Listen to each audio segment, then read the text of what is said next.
نبی پاک فرماتے ہیں حضرت جبریل نے مجھے کھڑا کیا تو میں نے جبریل کو دیکھا، میں نے کہا مجھے کیوں کھڑا کر رہے ہو؟ حضرت جبریل کہنے لگے یا رسول اللہ، یہ جتنے پیچھے کھڑے ہیں ان کی بھی خواہش یہی ہے کہ آپ ہی جماعت کرائیں، اور اللہ کی رضا بھی یہی ہے کہ آپ ہی جماعت کرائیں۔ نبی پاک فرماتے ہیں میں نے جماعت کرائی، پھر نبیوں نے تقریریں کی، میری باری آئی تو ایک جملہ کہا تو حضرت ابراہیم کہنے لگے آپ نے تو ایک جملے میں ہی کمال کر دیا ہے۔ کوئی نبی کہنے لگے میں کلیم اللہ ہوں، کچھ کہنے لگے میں روح اللہ ہوں، کوئی فرمانے لگے میں خلیل اللہ ہوں، سب نے اپنی ذاتی بات کی۔ نبی پاک فرماتے ہیں میری بات آئی تو میں نے اللہ کی مخلوق کی بات کی، میں نے مسلمان کی بات کی، مومن کی بات کی، کافر کی بات کی، میں نے سب کی بات کی، ساری مخلوق کی۔ حضور آپ نے کیا فرمایا؟ نبی پاک فرمانے لگے میں نے کہا الحمدللہ الذی ارسلنی رحمت للعالمین، فرمایا اللہ کا شکر ہے اس نے مجھے ساری کائنات کے لیے رحمت بنا دیا۔ نبی کریم علیہ السلام فرماتے ہیں میں وہاں سے اٹھا، فرماتے ہیں پہلا آسمان، دوسرا آسمان، تیسرا، چھٹا آسمان، ساتواں آسمان پہ بیت المعمور ہے، مومنوں کا کعبہ بیت اللہ زمین پہ، اس کے بالکل سیدھ میں ساتویں آسمان پہ بیت المعمور فرشتوں کا کعبہ ہے۔ میں وہاں گیا تو فرشتے کہنے لگے مولا اپنے حبیب سے کہہ 2 رکعتیں ہمیں بھی پڑھا دے۔ 2 رکعتیں، نبی پاک فرماتے ہیں 2 رکعتیں میں حتیم میں کعبے میں پڑھ کے گیا، پھر 2 رکعتیں مسجد اقصی میں پڑھی، پھر 2 رکعتیں میں نے بولیے 2 رکعتیں بیت المعمور میں کس کو پڑھائی؟ فرشتے کون ہیں؟ بولے تو جو نوریوں کے بھی امام ہیں۔ مولوی صاحب بڑے پریشان ہو جائے، کہنے نور نہ آکھو۔ میں کہ نیریا تینوں کی تکلیف ہوتی ہے، تیرے اندر بڑی اندھیرا ہے، کیا تکلیف ہوتی ہے تجھے نور حضور کو کہنے میں؟ کس چکر میں تو الجھ گیا ہے؟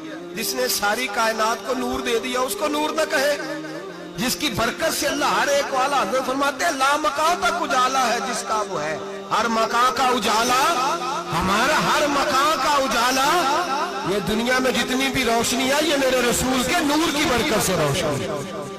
وہ کس قسم کی باتیں کرتا ہے؟ نبی کریم صلی اللہ تعالی علیہ وسلم فرماتے ہیں فرشتوں کی میں نے جماعت کرائی۔ اچھا جی نماز کس دن فرض ہوئی؟ فرض کس دن ہوئی؟ حضور تو نماز لینے جا رہے تھے تو یہ رستے میں پڑھاتے ہوئے بھی جا رہے ہیں۔ نماز تو معراج کی رات لینے گئے نا نبی پاک، تو رستے میں اللہ فرماتے ہیں الرحمن علم القرآن خلق الانسان، فرمایا پہلے میں نے رسول کو قرآن سکھایا ہے پھر انسان کی تخلیق کی ہے۔ نماز بعد میں فرض ہوئی امت کے لیے، نبی پاک کو تو اللہ نے سارے علوم پہلے سے عطا فرما دیے، سارے علوم۔ اس کا مطلب یہ بھی ہوا کہ نماز سے چھٹی مل سکتی، کعبے میں بھی نماز، بیت المقدس میں بھی، بیت المعمور میں بھی، بیت اللہ میں بھی، ہر جگہ ہی۔ تو جو بھاگنا چاہے نماز سے بھاگ سکتا، اس لیے کہ معراج میں جگہ جگہ نماز ہے، نماز ہی نماز ہے ہر جگہ۔ اللہ کے بھی فرماتے ہیں بس 7ویں آسمان پہ گئے تو جبریل روک گئے، کوئی رہ فلک اتے یار گیا، ایک جا سدرا تے ہار گیا، ایک کالیاں زلفا والا سی جڑا لنگ عرشاں تو بھی پار گیا۔ نبی پاک فرماتے ہیں جبریل ٹھہر گئے، میں نے کہا چل، کہنے لگے یا رسول اللہ آگے گیا تو میرے پر جل جائیں گے۔ حالانکہ ملا رومی کہتے ہیں نہیں، اگر حضرت جبریل ساتھ جاتے تو کچھ بھی نہیں ہونا تھا، بلکہ جبریل کی موج لگ جانی تھی۔ اور ایک اور بات، جب یہاں حضور رکے نا تو نبی پاک نے فرمایا چل تو نہیں جاتا تو کوئی خواہش ہی بتا دے اپنی۔ تو حضرت جبریل کہنے لگے یا رسول اللہ میری خواہش یہ ہے جب قیامت کے دن آپ کے پرہیزگار امتی پل سے راہ سے گزرے تو اللہ مجھے نیچے پر بچھانے کی توفیق عطا فرمائے، یہ میری خواہش ہے۔